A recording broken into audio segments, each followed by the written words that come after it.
John. Thanks for coming in Hey, and joining the attacks on Renee. I'm sorry to join the attacks. How's baseball going? So, John, the one part of baseball we did talk so far outside the meeting with Yamamoto yesterday, I would do vile, unmentionable, and disgusting things for the Phillies to get Randy Arozorena. What are your thoughts on potentially getting involved in an Arozorena arena? Huh. Wow, look at you, clever. I would do some things too. I mean, he's incredible. He's a great fit. Just mashes left-handed pitching. It was looking at his numbers before I hopped on here. It was 920 OPS. Woo.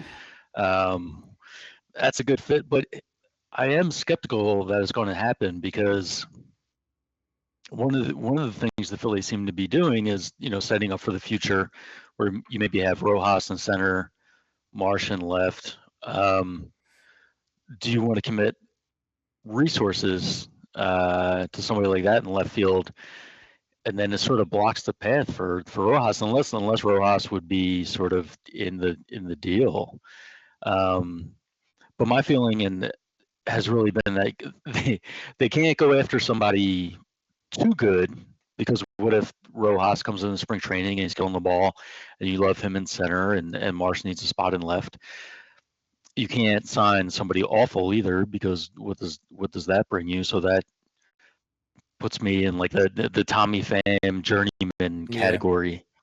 So I'd hate to be a bummer on that. I hope I'm wrong. No, I mean, I think it's a small tough from the chance it pitcher. happens, but the fact that he's available, I go a right-handed bat, a left fielder, which in my opinion they need because Brandon Marsh is flexible to platoon with either Pache or Rojas. I just think it really elevates you to that Braves and Dodgers type of offense. Yeah. Yeah, I mean, it's an arms race right now, and teams like the Dodgers are just taking things to a whole new level. So you look at the Phillies, you see a good roster. You compare it to the Dodgers, and we can talk all we want about. We'll just get them in the playoffs. We'll get in with 89, 90 wins, and then beat the 115 win super teams.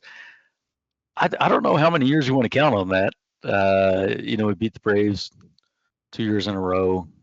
You've got to deal with the Braves and this Dodger squad that they're building. It's nasty, and I think if the Phillies really want to be, the players that they're trying to be, you might have to do something like this. You might have to.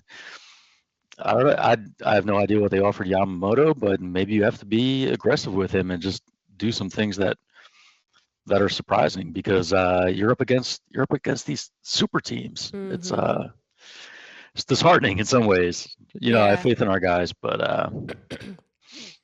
yeah, and of course the Dodgers just added and officially sealed the deal on their trade for Tyler Glasnow. So we had been talking about it on the show. The deal went down officially yesterday. So in that trade, the Dodgers pick up Tyler Glasnow, Manuel Margot from the Rays, and then Ryan Pepio and Johnny DeLuca move from the Dodgers. Now the details have been getting dropped. I know Jeff Passan was tweeting them out that Tyler Glasnow is going to get a 4-year, $110 million extension, in addition to the $25 million he was going to earn, or he will earn in 2024. 5 years, 135. But interesting enough, there have been some rumors and reports that the Dodgers actually did not want Margot. Instead, they wanted Randy Arozorena to be involved in a trade somehow, and weren't interested in Margot. So it seems like he kind of got thrown in there. But either way, them locking in on Tyler Glasnow is a huge addition to this team. And looking at the names they now have, I mean, we already talked about it, but you now add Margot joins into their offense of already having Ohtani, Betts, Freeman, Muncy, Smith. They're juggernauts. They're a super team for sure. So it's scary, because as we keep talking about, for the Phillies have to do something to keep up. Running it back with the same roster sounds good, but in reality, we're seeing the Dodgers especially out shopping for everyone. They're not done yet, even with that trade. There's reports they're still looking to bring in possibly Yamamoto or Imanaga. Like, they're still bringing in someone else. So, John, with that, does that make you even more interested in the Phillies being aggressive and trying to make a deal like this one for Randy Arozorena happen? It absolutely does. I mean, you have the core of your team, the superstars, all about the same age. Your window is open right now. Um, I suppose there might be some years where the roster as presently constructed for the Phillies would be, a World Series favorite. But the way the Dodgers are loading up, and you've already got the Braves in the way, it really does make you feel like, okay, you're most of the way there. But if you really want to be up there with those teams, you might have to do something big on your own. And I don't know where their true limitations are on payroll. Um, but and they can follow the same playbook as the last few years. Get into the postseason as a wild card. See what you can do in a short series. Mm-hmm. I don't know how many times you want to go back to that. It's tough. It would be, and from a fan's perspective, it would be a lot more fun if we're actually competing for a division, if we're neck and neck with the Braves, racing to 104 wins during the regular season instead of just sort of sitting in that wild card spot and hoping for some more postseason magic. Yeah, John, sometimes in Philly we don't realize like how good we have it, and it's funny, like as the Phillies, you said, this would be a true World Series favorite in a lot of years in Major League Baseball. But unfortunately, the Braves and Dodgers stand in their way in the NL. Fangraphs recently released their best position groups in all of Major League Baseball. So I'll just run through them real quick because the Phillies are mentioned twice. And sometimes we don't realize how good it is, actually. So catcher they give to the Orioles. First baseman they give to the Braves. Second base, Mookie Betts and the Dodgers. Shortstop, the Rays. Third base, Orioles. Left field, Diamondbacks. Center field, Mariners. Right field, Braves. DH goes to the Dodgers and the Astros. But starting pitching and relief pitching both go to the Phillies, according to Fangraphs in a recent article this week. I'm not going to lie, kind of shocked me a little bit to see the Phillies bullpen listed as Fangraph's best, squad.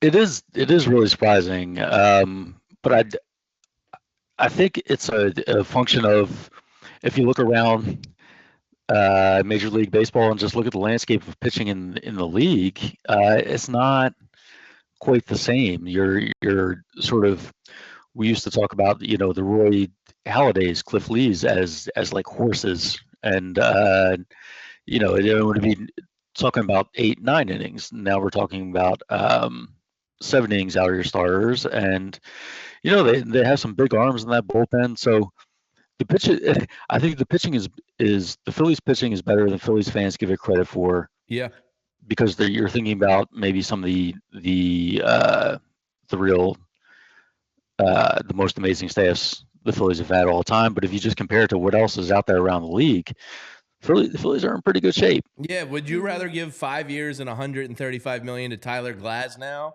or give 7 years and $172 to Aaron Nola?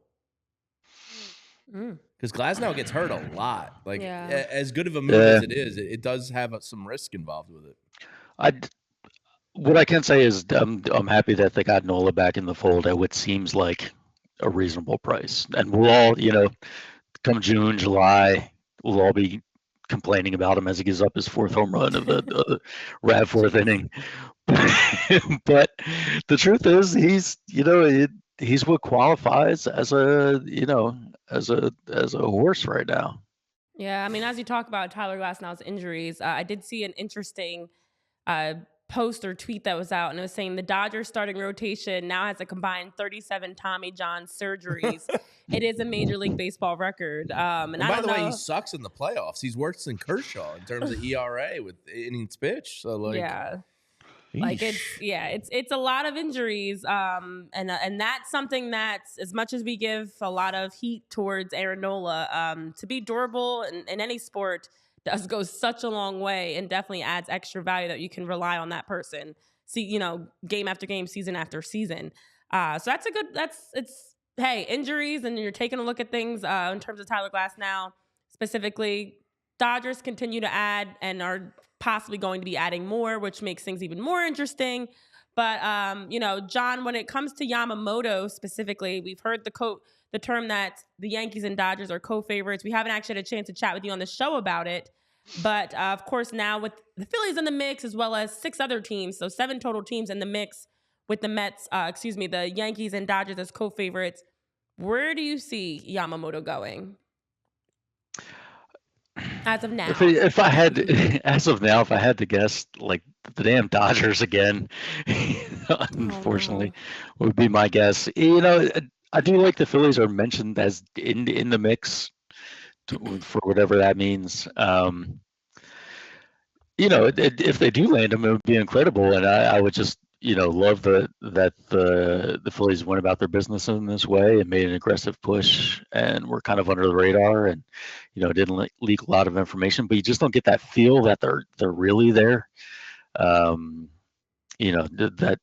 of course they're doing their due diligence. And numbers are getting the predicted numbers are getting really high for Yamamoto. Crazy. It doesn't have just the sense of it from all the talk is that the Phillies aren't really in the inner circle of the mix, that there's a couple teams, the co-favorites or whatever, and that the Phillies are just sort of around. But I hope I'm wrong. I hope they're just flying under the radar, and maybe going to pull off a big surprise. I know it would be a ton of money. I've heard you all express a lot of concern about that, but $300 million. Woo! I know. And he's used to a 6-man rotation. They say the ball's a little different. Things. I don't know, but I do know you need to do. I really think if you want to be in that top tier of teams, and the Phillies they're in the top 5 in World Series odds, but I think there's a significant gap after the first couple. So I would like to see us do something to get into that top tier. I understand that they may not have the resources that the Dodgers have. Yeah. I know report before you jump in, Jamie, reports of course have indicated that Yamamoto may be signing within the next week or so, of course, with the 45-day window, January 4th being the date that he has to sign by. A lot of people in the chat saying, not our money, completely agree. There are some other comments in the chat I will get to in a moment, but we're not going to do that right now. They're funny comments, but right. Yeah, apparently I know, they're funny comments. But I do also want to give a quick shout out to everybody that's in the comments, because you guys are very entertaining right now, and I love that you're joining the conversation with us. Steve, no semicolons, Hypothetical Man, Spiral Out, Dave, John, all the Chris's that we have here. So keep the conversation going. Make sure you're hitting that like button too. And now, Jamie, I'll let you ask. I was just going to wrap up with John because it is Friday and the show's coming to an end here. And John, we appreciate you joining us as always. Be sure to check out John's writing on allphly.com. Give him a follow at 2008 Phils. You can follow along with the Phillies photoshopped into a movie scene until baseball returns, which has been a lot of fun. Who was the one on the Wizard of Oz door the other day? Was that Castellano? Oh, that was Casty. Yeah, that was Casty looking out. Nobody gets in to see the wizard. Yeah. So John's a fun follow, and we appreciate you hopping on, John. And we will talk to you next week. And have a great weekend. Later, John. Same to you all. Have a great weekend. Take care. We all silly like the mayor.